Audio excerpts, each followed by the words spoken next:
So welcome friend. In this video, we would cover the detailed concept of non-probability sampling. क्योंकि इसके पहले video में हम cover कर चुके थे डिटेल्स ऑफ प्रोबेबिलिटी सैम्पलिंग। तो नॉन प्रोबेबिलिटी सैम्पलिंग के कुछ टाइप्स हैं: convenience sampling, quota sampling, snowball sampling, judgemental sampling, accidental sampling and other many types of techniques non probability sampling. So you can see here convenience sampling, purposive sampling, snowball sampling and quota sampling.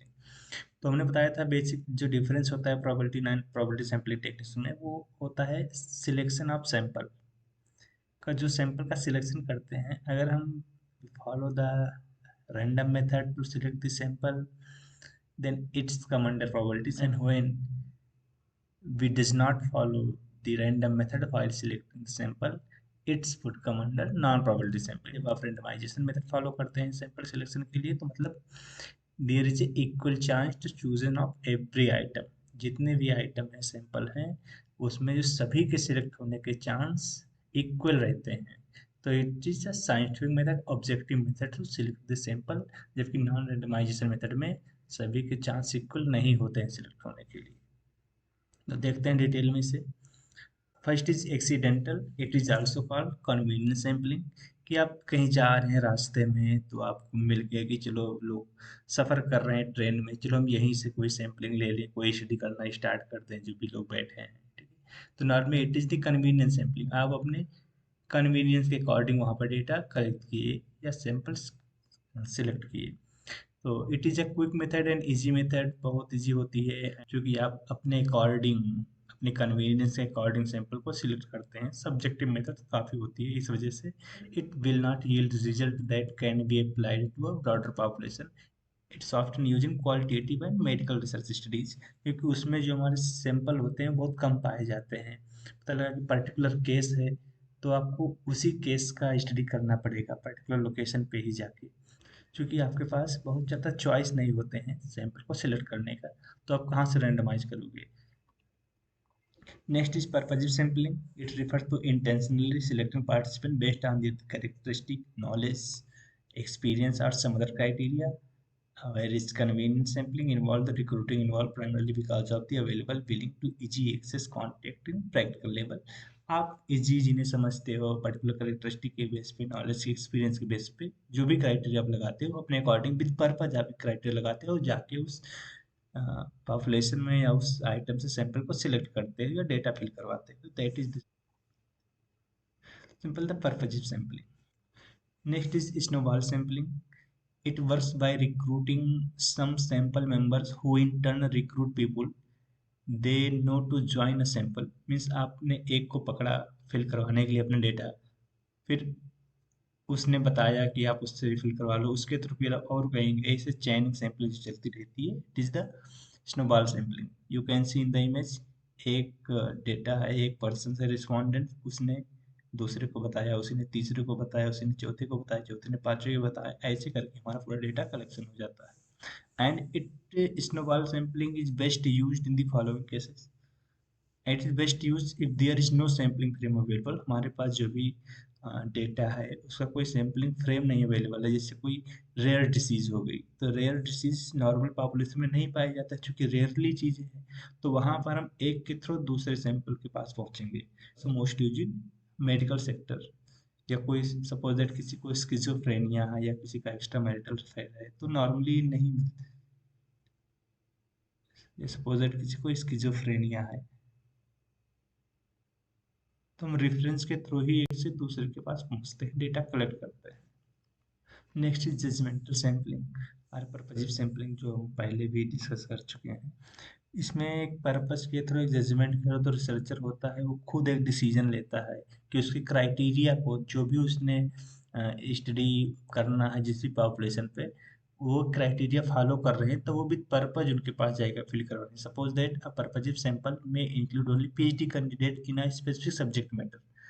अब इस case में वो भी intention के साथ किसी भी PhD candidate particular subject वाले केस के पास जाएगा और वहाँ से डेटा कलेक्ट करेगा.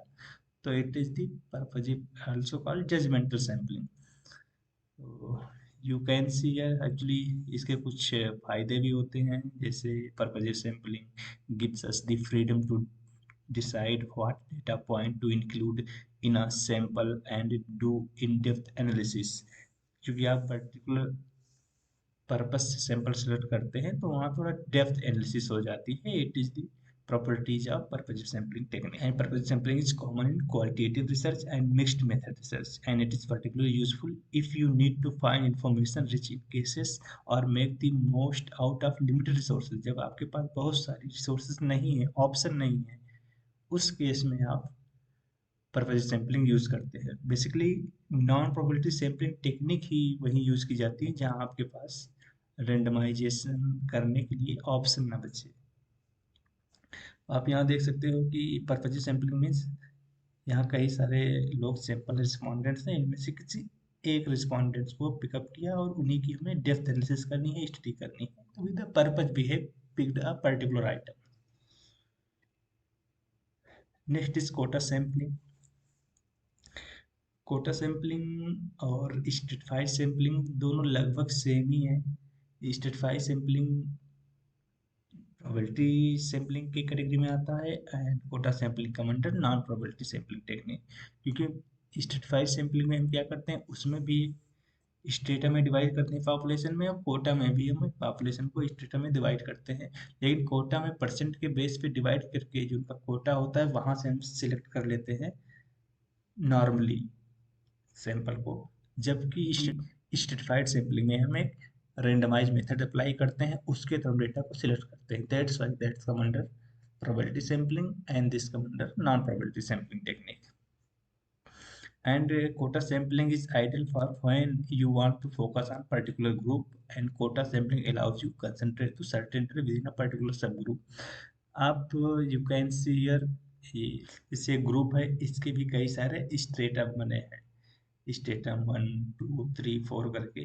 अब यहाँ से कोटा लगा हुआ है कि 50% मेल चूज करने हैं, 50% फीमेल है, पॉपुलेशन का डिवाइडेशन है, इनमें से आपको जितने जितने परसेंट चूज करने हैं उतने आप यहाँ से चूज कर लोगे, इरिस्पेक्टिव ऑफ रेंडमाइजेशन मेथड। कोई रेंडम मेथड आप यहाँ पे अप्लाई नहीं करोगे चूज करने के लिए। You can see here total 200 population है, जिनमें से 40% मेल को चूज किया गया है, 65 फीमेल को, वुमेन को चूज किया गया। Total 200 samples. तो यहाँ कोई हमने नॉर्मली पिक कर लिया है डेटा को, कोई इनका साइंटिफिक क्राइटेरिया नहीं अप्लाई किया है सैंपल को सिलेक्ट करने में। That's why it is the quota sampling. सबका एक पॉपुलेशन का एक कोटा होता है, उसी में से हमें सिलेक्ट करने होते हैं कितने परसेंट किसको चूज करने हैं। It is the normally type of sampling method जो हम लोग लास्ट वीडियो में पढ़े थे। रैंडम सैम्पलिंग मेथड क्या होती है, उसकी description with example, and stratified, systematic, non random sampling, this is description and example of that. तो वीडियो पॉज करके आप पढ़ लेना। And same thing also here, techniques and their strengths and weakness. क्या किसका प्रॉपर्टीज है, किसकी क्या लिमिटेशन है, सब कुछ मेंशन यहाँ है। कुछ अदर टेक्निक्स हैं या कुछ अदर टर्म्स हैं जो मोस्टली यूज होते हैं, जैसे डबल सैम्पलिंग। हमने एक बार कहीं से सिलेक्ट कर लिया तो उसमें से हमें ऑप्टेन या ऑब्जेक्टिविटी नहीं मिल रही उस सैंपल से, तो हम क्या करेंगे, फिर डबल सैम्पलिंग उन्हीं में से चूज करेंगे।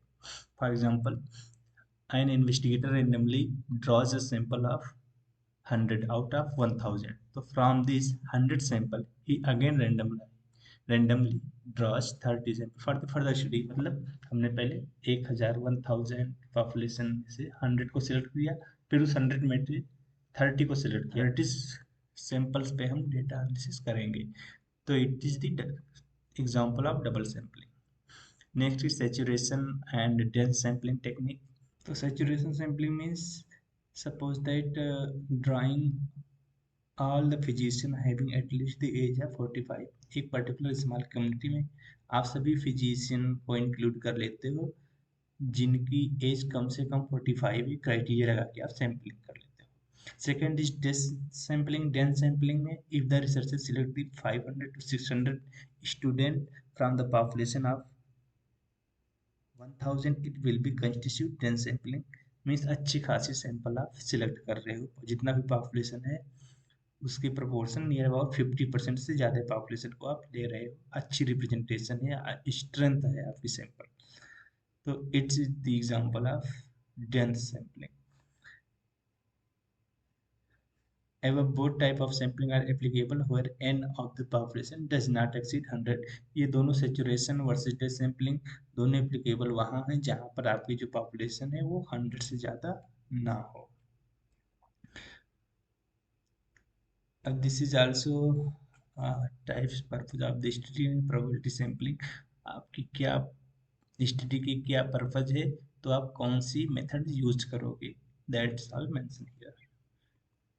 तो ये सब भी वीडियो रोक के आप पढ़ सकते हो, सबकी डिस्क्रिप्शन दी हुई है, टाइप्स ऑफ मेथड उनकी प्रॉपर्टीज की डिस्क्रिप्शन दी हुई है, कौन कब यूज होते हैं। That's all, thank you all.